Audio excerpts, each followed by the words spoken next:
filled with excitement, fun, and is beyond limits. But the question is, are you ready to jump? If it is a yes, then you have jumped into the world of ultimate entertainment. Welcome to YOLO 247, a place of fun, indulgence, and endless surprises.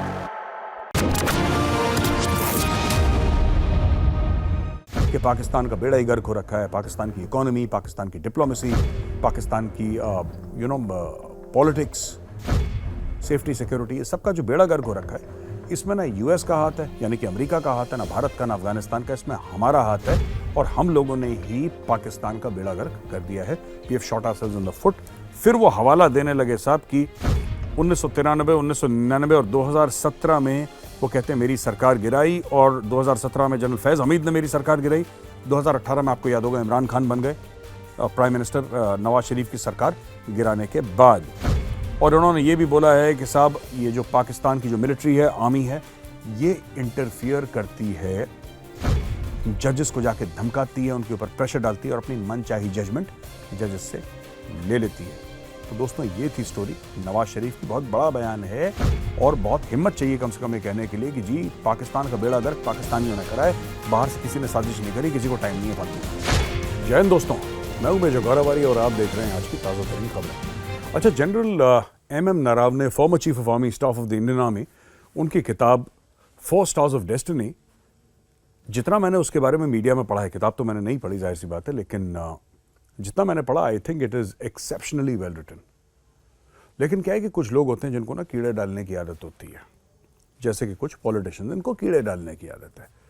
Senior politician हैं, Congress party के member हैं जयराम रमेश साहब, वो tweet करते हैं, लगातार बयान दागते हैं और ये कहते हैं कि साहब अग्निपथ जो स्कीम है, अग्निपथ स्कीम से मतलब पूछा नहीं गया फौज से बिल्कुल पूछा नहीं गया कि अग्निपथ की स्कीम है क्या, और फिर अचानक फौज को इसके ऊपर थोप दिया गया है और ये कह रहे हैं कि बुलडोज थ्रू, इन्होंने वर्ड यूज करा है कि Agnipath scheme for short term recruitment into armed forces bulldoze through without meaningful consultations.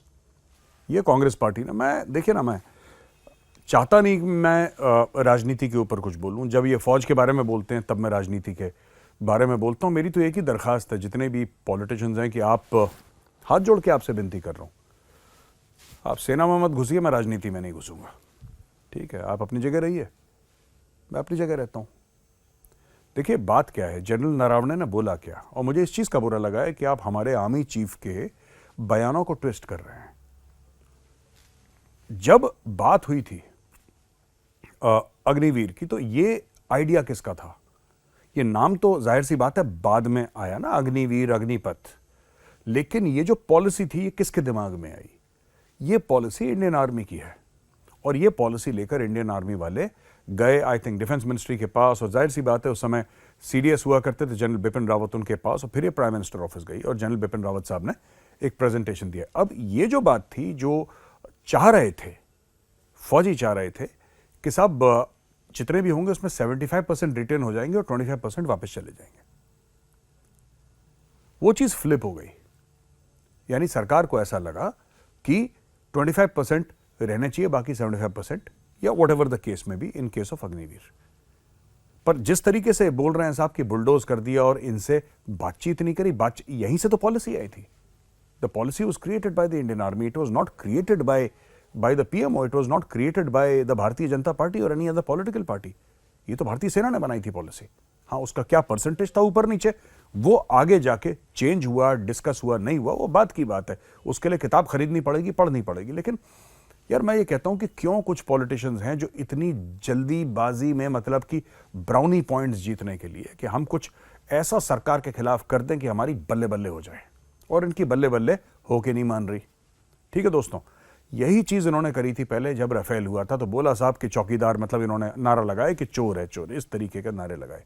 फिर सुप्रीम कोर्ट की जजमेंट आ गई उस पर, फिर इनको शर्म नहीं आई। यार देखिए, सेना के मामले में आई थिंक बेहतर यही है कि चुप रहिए, क्योंकि दिन भर तो आप बोलते रहते हैं किसी ना किसी चीज पे, आपकी जबान रुकती नहीं है।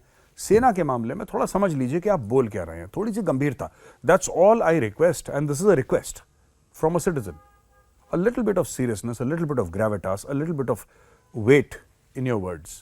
हर समय ऐसी हल्की बात करना ठीक नहीं लगता। अभी कांग्रेस पार्टी के ही थे ना वो नेता, संदीप दीक्षित, जिन्होंने जनरल बिपिन रावत जैसे महान योद्धा, महान जनरल के बारे में बोला था कि ये तो सड़क के गुंडे हैं। आप सोचिए कौन ऐसे अपने आर्मी चीफ के बारे में बात करता है? Nobody talks about their army chief like that, but a leader of the Congress party did. और फिर आप कहते हैं कि साहब, चलिए मैं ये कहता हूं कि आपने कहा ये सब, और आपने पॉलिटिक्स में ऐसा होता है, पॉलिटिक्स में बयानबाजी होती है। चलिए मैं ये भी मानने को तैयार हूं कि ये आपने जो जनरल नारावने के वर्ड्स ट्विस्ट करे, या पहले जो आपने हमारे चीफ के लिए बुरा भला बोला, ये पॉलिटिक्स में होता है, और पॉलिटिक्स में सरकार को कॉर्नर करने के लिए ये सब चीजें करनी पड़ती हैं।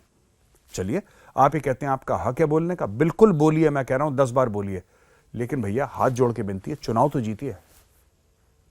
दुनिया भर का उल्टा सीधा बयान देने के बाद भी अगर आपको चुनाव हारने हैं तो फिर ऐसे बयान देने क्यों? बुरे भी बने, हार भी गए, आप कुछ तो जीतिए। आप बोलिए साहब हमने गलत बोला, हमने सेना को गाली दी, हमने सेनाध्यक्ष को गाली दी, हमने इसको गाली दी, हमने इसको ट्विस्ट करा, हमने ये प्रोपेगेंडा करा, ये गलत बात बोली, ये झूठ बोला, सब कुछ हमने करा, लेकिन अंत में साहब चलो हमने जो भी करा वो सब एक जगह, कम से कम चुनाव तो जीत, उसके बाद भी चुनाव हार रहे हो, ये तो गलत बात है। अच्छा दोस्तों, दूसरी खबर है यूनाइटेड स्टेट्स ऑफ अमेरिका से। कोलोराडो की सुप्रीम कोर्ट, कोलोराडो स्टेट है यूनाइटेड स्टेट्स ऑफ अमेरिका में, उसकी सुप्रीम कोर्ट ने बोला है कि साहब डोनाल्ड ट्रंप जो है वो वहां से चुनाव नहीं लड़ पाएंगे। मैं आपको एग्जैक्ट न्यूज बताता हूं। ये बोला है Colorado Supreme Court disqualifies former president Donald Trump from the States presidential ballot of 2024। ठीक है जी। और decision based on Trump's role in January 6, 2021 attack, जो यूएस के कैपिटल हिल पे अटैक हुआ था, डोनाल्ड ट्रंप के सपोर्टर्स आ गए थे और उन्होंने हल्ला बोल दिया था वॉशिंगटन के ऊपर, उसके लिए उनको बोला है कि नहीं साहब हम इनको डिस्क्वालीफाई करते हैं। तो यहां पे विवेक रामास्वामी जो इंडियन मूल के हैं वो भी प्रेसिडेंट के चुनाव के लिए लड़ रहे हैं, और ये डोनाल्ड ट्रंप भी रिपब्लिकन पार्टी के हैं और विवेक रामास्वामी भी एक रिपब्लिकन हैं। इन लोगों ने क्या बोला? विवेक रामास्वामी का कमेंट आया कि आई प्लेज टू विड्रॉ, ये देखिए इसको कहते हैं मॉरल कैरेक्टर। ठीक है जी। I pledge to withdraw from the Colorado GIP primary ballot until Trump is also allowed to be on the ballot, and I demand that Ron DeSantis, Chris Christie and Nikki Haley do the same immediately, or they are tacitly endorsing this illegal maneuver which will have disastrous consequences for our country. तो ये कह रहे हैं कि जो बाकी 3 Republican हैं उनको भी मना कर देना चाहिए। मैंने तो मना कर ही दिया है, ये तीनों भी मना कर दें। तो इससे क्या हुआ है कि स्टॉक विवेक रामास्वामी का अचानक शूट अप कर रहा है। ये ऐसा बंदा जिसको आज तक लोग इसके लिए अप्रिशिएट करते थे कि इसने यंग उम्र में बहुत पैसा कमाया, बड़ा सक्सेसफुल है, बड़ा क्लैरिटी ऑफ थॉट है, ये सब इस चीज के लिए अप्रिशिएट करते थे। अब लोग कह रहे हैं कि इसकी इंटेग्रिटी भी अच्छी है। इसने बोला मैं भी खड़ा नहीं होऊंगा, तो काफी इसको सोशल मीडिया पर मैं देख रहा था, बहुत एप्रिसिएशन इसको मिला है कि ये अपनी जबान का पक्का है। तो I think this is something very good that he has done. I am talking about Vivek Ramaswamy here, who is fighting elections to be the president of the United States. Ukraine military को बहुत दोस्तों बड़ा प्रेशर आया Ukraine military के पास, और Ukraine military ने फिर बोला है कि 5 लाख सोल्जर हमें करने हैं और मिलिट्री मोबिलाइज करने हैं। तो यूएस की यूक्रेन की मिलिट्री, माफ कीजिएगा, यूक्रेन की मिलिट्री ने बोला है 5 लाख। तो जेलेंस्की ने बोला है कि ये मामला सेंसिटिव है और कॉस्टली भी है, और इसके लिए मुझे डिटेल चाहिए पूरी की पूरी की कि इसका करेंगे क्या, कैसे होगा, क्या होगा, क्योंकि 5 लाख ऑलरेडी फ्रंट पे लड़ाई लड़ रहे हैं। और जब से यूएस कांग्रेस ने $60 अरब का मिलिट्री पैकेज ब्लॉक करा है और हंगरी ने 50 बिलियन यूरोज का, तो दोस्तों ये अगर लगभग मंगा लें, ये करीब 110-115 अरब डॉलर का गेम है पूरा का पूरा। अगर हम गिन लें $60 अरब यूएस के और 50 अरब यूरो, जिसकी वैल्यू डॉलर से ज्यादा है यूरो, उसको अगर हम काउंट कर लें तो करीब 115-120 अरब डॉलर का खेल है, जो कि यूक्रेन का पैसा लोग रोक के रखे हैं। और जेलेंस्की ने बोला कि औरतों को अभी तक हम मोबिलाइज नहीं करेंगे लड़ने के लिए, लेकिन उसने बोला कि हालत हमारी बड़ी पतली है और अगर हमें जल्दी से मदद नहीं मिली तो फिर यूक्रेन हार भी सकता है ये लड़ाई।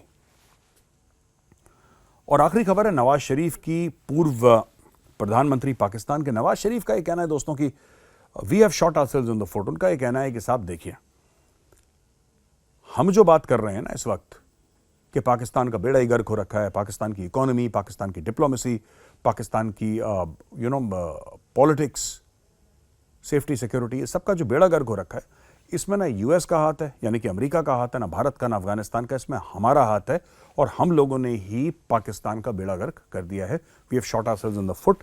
फिर वो हवाला देने लगे साहब कि 1993, 1999 और 2017 में वो कहते हैं मेरी सरकार गिराई, और 2017 में जनरल फैज़ हमीद ने मेरी सरकार गिराई।